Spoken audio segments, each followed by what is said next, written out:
Assalamualaikum warahmatullahi wabarakatuh. Bismillahirrahmanirrahim. Alhamdulillahirabbil alamin. Wassalatu wassalamu ala sayyidina Muhammadin wa ala alihi wa sahbihi ajma'in. Amma ba'd. Para kaum muslimin yang dimuliakan oleh Allah, kita memasuki awal-awal Ramadan. Kita sebagaimana sudah maklum, kita diwajibkan berpuasa oleh Allah Subhanahu wa taala. Puasa itu sendiri bisa kita baca dengan 3 pilar ajaran agama Islam sekaligus. Bisa kita baca secara akidah, bisa kita baca secara syariah, bisa juga kita baca dengan sudut pandang akhlak atau tasawuf. Salah satu hal yang penting untuk kita baca dari puasa dari sudut pandang tasawuf adalah mengenai apa hikmah dari Allah Subhanahu wa taala mensyariatkan atau mewajibkan puasa kepada kita sekalian. Ada banyak hikmah di situ. Mulai dari hikmah yang bersifat fisik, yang bersifat psikis maupun yang bersifat moral dan yang bersifat spiritual. Ada banyak hikmah dari puasa. Al-Imam Al-Mawardi di dalam kitab monumentalnya, salah satu kitab monumentalnya yaitu kitab Al-Ahkam kitab Adabud Dunya Waddin.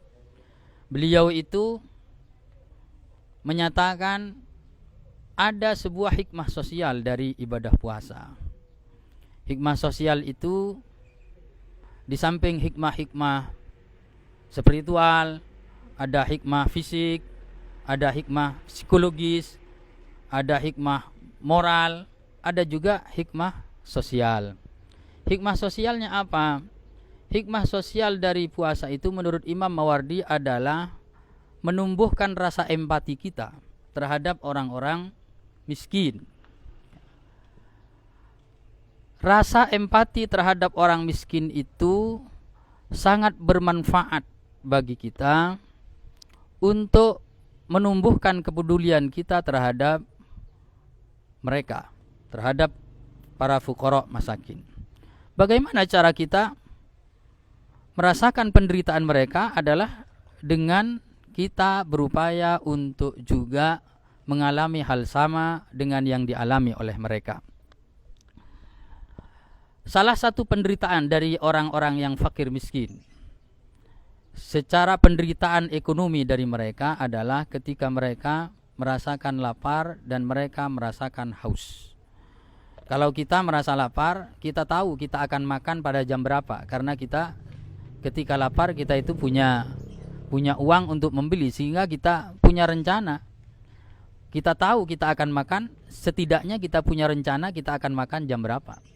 Tapi kalau orang-orang miskin ketika mereka lapar, mereka tidak tahu bisa makan pada jam berapa. Karena mereka mungkin tidak punya apa yang akan mereka masak, mereka tidak punya apa uang untuk membeli dan seterusnya. Maka penderitaan itu patut kita rasakan untuk menumbuhkan simpati kita kepada mereka. Itu hikmah sosialnya.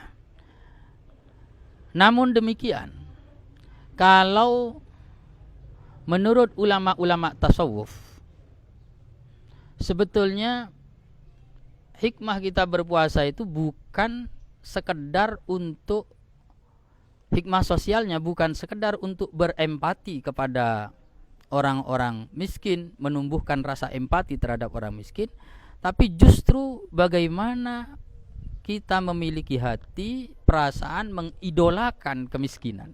Itu menurut orang-orang sufi. Jadi bagi orang-orang sufi, kemiskinan itu bukan untuk dikasihani, tapi untuk diidolai. Maka bagi kaum tasawuf pada tingkat awal berpuasa itu adalah berlatih untuk miskin, berlatih untuk hidup miskin, karena miskin itu bagi mereka adalah tingkat pertama. Bagi orang-orang tasawuf, miskin itu adalah tingkat pertama. Jadi bukan kita mengasihi orang miskin, tapi kita ingin atau mengidolakan orang-orang miskin. Itu hikmah puasa menurut orang-orang sufi. Karena bagi orang-orang sufi itu, menjadi orang miskin itu memiliki banyak kelebihan.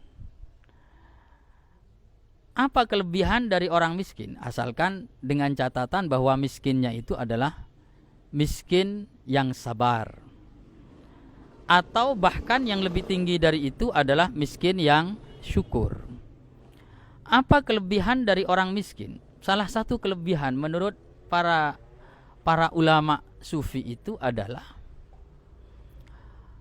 ketika orang miskin ini memiliki spiritualitas, maka dia itu akan cenderung mengukur sesuatu berdasarkan kualitas, bukan berdasarkan kuantitas. Kenapa? Karena begini, kalau orang kaya, dia akan berbicara tentang kuantitas karena dia punya kuantitas itu. Keumpama dia bersedekah, maka dia akan bersedekah dengan mengandalkan kuantitas. Dia bersedekah dengan kuantitas uang yang lebih banyak daripada apa yang dimampui oleh orang-orang miskin. Itu untuk orang kaya. Tapi orang miskin, karena dia tidak memiliki kuantitas, maka dia akan mengandalkan kualitas. Maka meskipun kuantitas dari sedekahnya mungkin itu lebih kecil daripada orang kaya, namun kualitas dari sedekahnya lebih besar daripada orang kaya. Kenapa demikian? Karena 10.000 bagi orang miskin itu bisa lebih besar secara kualitas daripada 1 juta bagi orang kaya. Itu salah satu keunggulan al-fuqara, orang-orang miskin. Sehingga dalam dunia tasawuf kita berpuasa, kalau menurut ulama fikih berpuasa itu hikmah sosialnya adalah membentuk empati kita kepada orang miskin. Bagi ulama tasawuf bukan lagi untuk membentuk empati, tapi adalah melatih diri kita untuk menjadi miskin. Karena apa? Karena miskin itu adalah idola. Mereka meletakkan miskin itu berada di atas kaya. Itu orang-orang tasawuf. Al-Imam Al-Ghazali rahimahullah itu menyatakan begini, kenapa orang-orang miskin itu banyak ulama sufi yang berpendapat bahwa miskin lebih utama daripada kaya. Menurut Imam Ghazali sebetulnya bukan soal miskin dan kayanya. Yang membuat para ulama banyak lebih cenderung mengutamakan miskin daripada kaya, itu adalah bukan soal miskin dan kayanya, tapi soal adalah mana yang menjadi penghalang bagi dekatnya seseorang kepada Allah Subhanahu wa taala. Nalarnya begini, kenapa mereka lebih banyak yang mengutamakan kemiskinan, sehingga Rasulullah sendiri menyatakan Allahumma ini miskinan, ya misalnya. Itu kenapa demikian? Karena kronologinya begini, orang-orang yang kaya itu biasanya sehari-hari memang mereka itu bisa sukses, bisa kaya, bisa sukses itu karena memang sehari-hari dia itu tekun, ya, tekun mengurus urusan duniawi, sehingga mereka bisa sukses, bisa kaya, bisa punya banyak uang. Itu butuh ketekunan di dalam mengurus urusan duniawi. Nah, ketekunan dalam urusan duniawi ini yang kemudian banyak menyebabkan orang menjadi terpedaya. Menjadi terpedaya. Seharusnya ketika seorang itu tekun, seharusnya ketika orang itu bekerja dengan tekun, itu seharusnya tujuannya untuk menjadi bekal ibadah. Itu seharusnya dalam dunia tasawuf. Tapi nyatanya realitasnya tidak begitu. Realitasnya bahwa ketika orang itu bekerja dan menekuni pekerjaannya, itu kemudian lupa bahwa sebetulnya tujuan dia dari bekerja itu adalah untuk ibadah. Itu biasanya lupa. Maka kepentingan harta itu menjadi tujuan hidupnya, menjadi pandangan hidupnya, menjadi yang menjadi tujuan puncaknya. Sehingga karena itulah kemudian kekayaan itu seringkali menjadi penghalang seseorang untuk bisa zuhud, untuk bisa mementingkan akhirat, lebih mementingkan akhirat daripada dunia. Kenapa? Karena dia sudah terbiasa mengejar kepentingan duniawi. Tapi itu tidak semua. Tidak semua. Ada memang orang-orang tertentu yang mana dia memiliki keimanan yang sangat kuat, memiliki moralitas yang sangat kuat, spiritualitas yang sangat kuat, sehingga meskipun dia setiap hari itu tekun bekerja, tekun mencari harta, mengumpulkan harta, namun hal itu tidak mengganggu hatinya, itu ada. Tapi itulah orang yang super hebat. Hingga katanya Imam Ghazali, sebetulnya yang lebih, kenapa para ulama itu lebih mengutamakan kemiskinan itu, banyak ulama tasawuf yang lebih mengutamakan kemiskinan, itu adalah karena seringkali kekayaan itu dapat menghalangi fokus orang terhadap Allah Subhanahu wa taala. Nah, jadi persoalannya bukan persoalan miskin dan kaya. Kendati pun orang itu hidupnya miskin, tapi kadangkala hatinya juga tidak fokus kepada Allah. Bahkan tidak jarang orang miskin yang justru hatinya lebih sibuk dengan urusan duniawi daripada orang-orang kaya.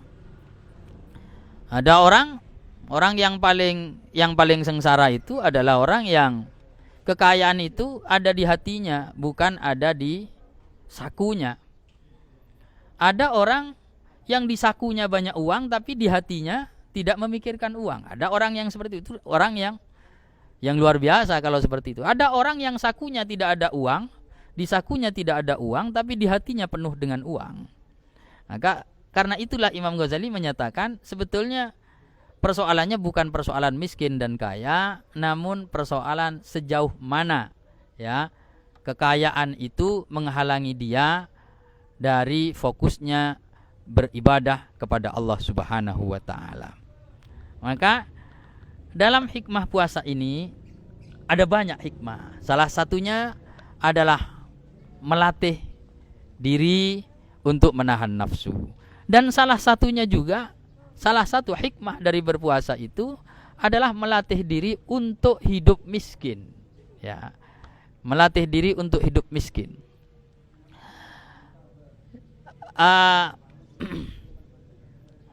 Melatih diri untuk hidup miskin dalam arti melatih diri untuk melepaskan hati dari keterikatan dengan materi.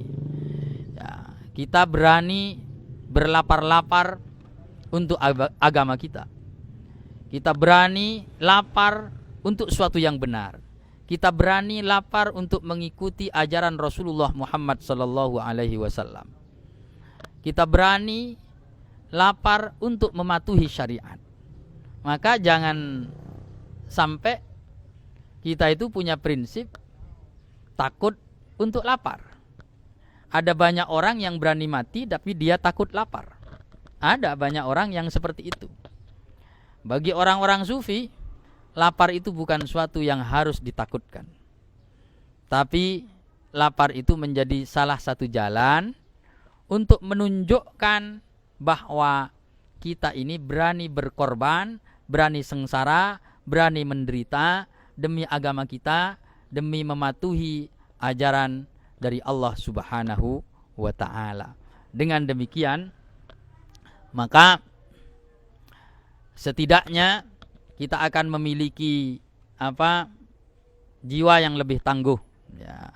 Jiwa yang lebih tangguh dalam memegang teguh ajaran ini, karena tantangan ekonomi itu, ketakutan terhadap kefakiran itu menjadi tantangan yang sangat berat bagi kita ini. Sehingga sangat banyak ya ajaran-ajaran agama yang kemudian ajaran-ajaran agama yang kemudian membuat kita berani melanggarnya hanya gara-gara urusan ekonomi. Kita berani bahkan ada orang yang berani mengikuti aliran menyimpang, ada yang berani mengikuti aliran sesat hanya faktor karena iming-iming ekonomi. Di dalam berpuasa itu kita dilatih untuk berani lapar demi memegang ajaran yang benar dan menjauh dari ajaran-ajaran yang sesat. Barangkali itu yang saya sampaikan dalam kesempatan hikmah Ramadan kali ini. Semoga ada manfaatnya. Selamat berpuasa dan selamat berbuka. Aqulu qauli hadza wa astaghfirullahal adzim li wa lakum. Assalamualaikum warahmatullahi wabarakatuh.